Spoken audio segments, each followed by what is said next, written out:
এখানে বলে দিয়েছে একটা ট্রায়াঙ্গেল দিয়েছে এবিসি। তো ট্রায়াঙ্গেলটাকে আমি আঁকাবো। এটা ধরে নিলাম ট্রায়াঙ্গেল এবিসি,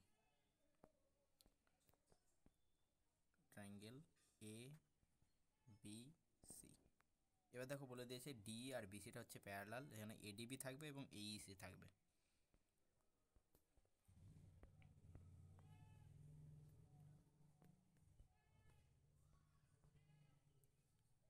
তাহলে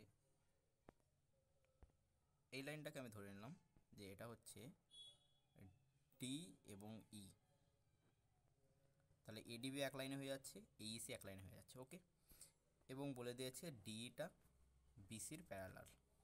এসিবি অ্যাঙ্গেলটা বলেছে 40 ডিগ্রি, অর্থাৎ এই যে অ্যাঙ্গেলটা, এই অ্যাঙ্গেলটা হচ্ছে 40 ডিগ্রি। দেখো এই অ্যাঙ্গেলটা যদি 40 ডিগ্রি হয়, এই অ্যাঙ্গেলটাও 40 ডিগ্রি হবে। কেন 40 ডিগ্রি হবে? কারণ এই দুটো হচ্ছে আমাদের অনুরূপ কোণ, যেটাকে আমরা করসপন্ডিং অ্যাঙ্গেল বলে থাকি। ওকে, এবার আমাদের বের করতে বলে দিয়েছে যে কোণ ডিএই মানে এই কোণটা, এবং কোণ এডি মানে হচ্ছে এই কোণটা। এই দুটো কোণের যোগফল কত হবে? এই কোণের দুটোর যোগফল দেখো, এটা যদি 40 ডিগ্রি হয়, নাহলে অপর দুটো কোণের যোগফল কত হবে? 140 ডিগ্রি হতে হবে। তো অপশান নাম্বার সি হবে একেবারে সঠিক উত্তর।